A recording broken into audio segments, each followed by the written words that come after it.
નમસ્કાર મિત્રો, કેમ છો બધા? આજે તારીખ 23 માર્ચ 2026 સોમવાર અને હિન્દી તિથિ મુજબ આજે પોચમ છે। ચાલો હવે વાત કરીએ આજના મુખ્ય સમાચાર વિશે અને દેશભરની તમામ મોટી અપડેટ પર એક નજર કરીએ। સૌપ્રથમ આજનો દિવસ આપણા દેશને શહીદ દિવસ તરીકે માનવામાં આવે છે, કારણ કે આજના દિવસે જ શહીદ ભગતસિંહ, રાજગુરુ અને સુખદેવ 1931માં ફાંસી આપવામાં આવી હતી। આ ત્રણેય ક્રાંતિકારી અને ભારત માતા માટે પોતાનું બલિદાન આપ્યું છે। આજને પવિત્ર દિવસે તેમને દિલ નમન। આજના દિવસે માય ભારત દ્વારા પણ દેશને શહીદ દિવસ તરીકે પદયાત્રા આયોજન કરવામાં આવશે। તો મિત્રો બીજી તરફ વાત કરીએ આજના ઇવેન્ટ પર, તો રાહુલ ગાંધી ગુજરાતમાં આદિવાસી અધિકારો માટે આયોજિત એક સંમેલનમાં ભાગ લેશે અને team India head coach Gautam ગંભીરે એઆઈ ડીપફેક અને ઓળખાણ દુરુપયોગના મામલે દિલ્હી હાઈકોર્ટની સુનાવણી પણ આજે કરવામાં આવશે। તો મિત્રો મહત્વપૂર્ણ સમાચાર તરફ ધ્યાન આપીએ તો મિત્રો એલપીજી ગેસની અછત વચ્ચે સરકારે મોટો નિર્ણય, હવે રાજ્યોને 20% વધારે ગેસ મળશે અને દુકાન અને કુલ સપ્લાય 50% સુધી વધારવામાં આવી છે। પ્રવાસી મજૂરો માટે 5 કિલો નાનો ગેસ સિલિન્ડર આપવામાં આવશે। હોટેલ અને રેસ્ટોરન્ટમાં પણ કોમર્શિયલ ગેસ કોટો વધારવામાં આવ્યો છે। હવાઈ મુસાફરી માટે મોંઘી થશે। આજથી ડોમેસ્ટિક ફ્લાઇટ્સના ભાડા પરની મર્યાદા હટાવી દેવામાં આવી છે। હવે એરલાઇન્સ કંપનીઓ પોતાની મરજી પ્રમાણે ભાડું નક્કી કરશે અને માહિતી મુજબ 1 એપ્રિલથી હવાઈ ટિકિટમાં વધુ મોંઘી થઈ શકે છે। આરબીઆઈનો મોટો નિર્ણય લેવામાં આવ્યો છે। ભારતીય રિઝર્વ બેંક ઓફ ઇન્ડિયા સિસ્ટમમાં 1 લાખ કરોડ રૂપિયા સુધીની લિક્વિડિટી આપવામાં જઈ રહી છે। તો ઓલા અને ઉબર ડ્રાઈવરોની હડતાલ, ફરિયાદ બાદ ડ્રાઈવરોએ સુરક્ષા અને કમાણી મુદ્દે હડતાલ પર છે। 23 માર્ચ સુધી સેવાઓ પ્રભાવિત રહી શકે છે। તો હવામાન અપડેટની વાત કરીએ તો દેશમાં ઘણા રાજ્યોમાં વરસાદ અને આંધીનું એલર્ટ। કેટલાક વિસ્તારોમાં 85 કિલોમીટર પ્રતિ કલાક ઝડપે પવન ફૂંકાઈ શકે છે। ખાસ કરીને ઉત્તર પ્રદેશ, બિહાર, રાજસ્થાન અને આંધ્રપ્રદેશમાં ભારે વરસાદની શક્યતા આપવામાં આવી છે। તો આંતરરાષ્ટ્રીય સમાચારની વાત કરીએ તો ઈરાન, ઇઝરાયલ અને અમેરિકા વચ્ચે તણાવ વધ્યો। પ્રધાનમંત્રી Narendra Modi high level meeting બોલાવવાની, ઉર્જા સપ્લાય અને દેશની સુરક્ષા અંગે ચર્ચા પણ કરવામાં આવી હતી। એસબીઆઈ બેંક તરફથી એક સમાચાર આવી રહ્યા છે, જો તમે યોનો એપ બ્લોક થવાનો મેસેજ આવે તો સાવધાન રહેજો। કોઈ પણ અજાણી લિંક પર ક્લિક ન કરતા, કારણ કે આ ફ્રોડ મેસેજ પણ હોઈ શકે છે।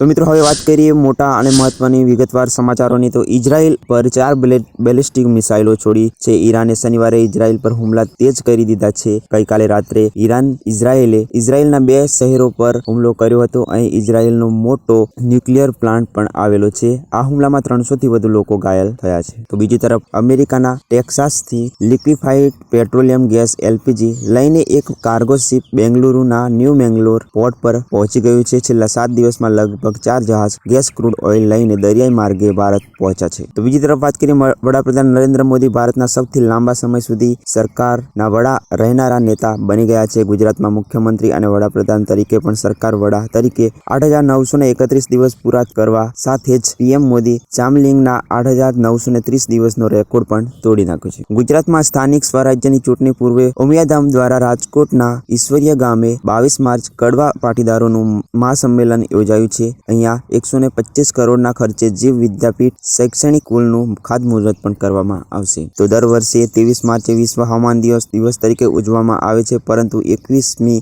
સદીમાં ગુજરાતના હવામાનમાં ઘણું બદલાયું છે, જેની અસર ખેતી, ઉદ્યોગ, જાહેર આરોગ્ય, દરિયા કિનારા પર થઈ રહી છે। સરકારી website Gujarat climate action tracker મુજબ વધતા તાપમાનના કારણે 2030 સુધીમાં ગુજરાતની જીડીપી 2 ટ્રિલિયન એટલે કે 2 લાખ કરોડ રૂપિયાનું નુકસાન થવાનું જોખમ પણ બતાવી રહી છે। તો બીજી તરફ ગુજરાતને એક ભેટ મળી રહી છે। ગુજરાતના પાટનગર ગાંધીનગરના આંગણે એક વધુ આધુનિક સુવિધાનો ઉમેરવા જઈ રહી છે।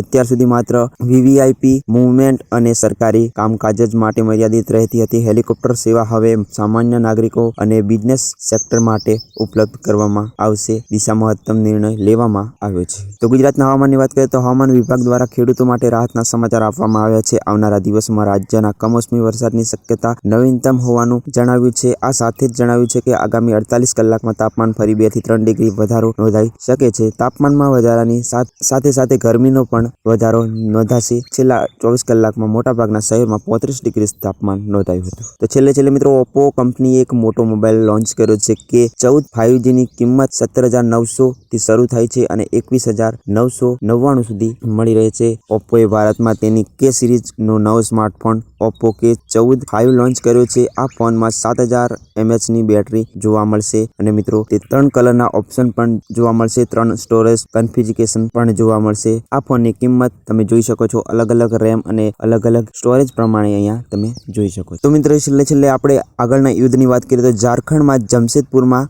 સુવર્ણ રેખાની નદીના કિનારે રેતી ખાણકામ દરમિયાન એક વિશાળ જીવન મિસાઇલ બોમ્બ મળી આવતા હડકંપ મચી ગયો છે। અહેવાલ અનુસાર આશરે 250 કિલોગ્રામ વજન ધરાવતા આ બોમ્બ પર મોડેલ નંબર AN-M64 અને મેડ ઇન અમેરિકા લખેલું છે। નિષ્ણાતોના જણાવ્યા મુજબ આ બોમ્બ બીજા વિશ્વ યુદ્ધના સમયનો હોઈ શકે છે। અહેવાલો મુજબ આ બોમ્બને સેનાની મદદથી નિષ્ક્રિય કરવામાં આવ્યો હતો। તો મિત્રો આ હતા એક ગુજરાતભરના અને દેશભરના તમામ મોટા ખબરો। મિત્રો વિડીયો પસંદ આવ્યો હોય તો વિડીયોને લાઇક કરી ચેનલને સબસ્ક્રાઇબ જરૂર કરજો। મળીએ એક નવી અપડેટ્સ નવી માહિતી સાથે, ત્યાં સુધી આવજો। જય હિન્દ, જય ગુજરાત।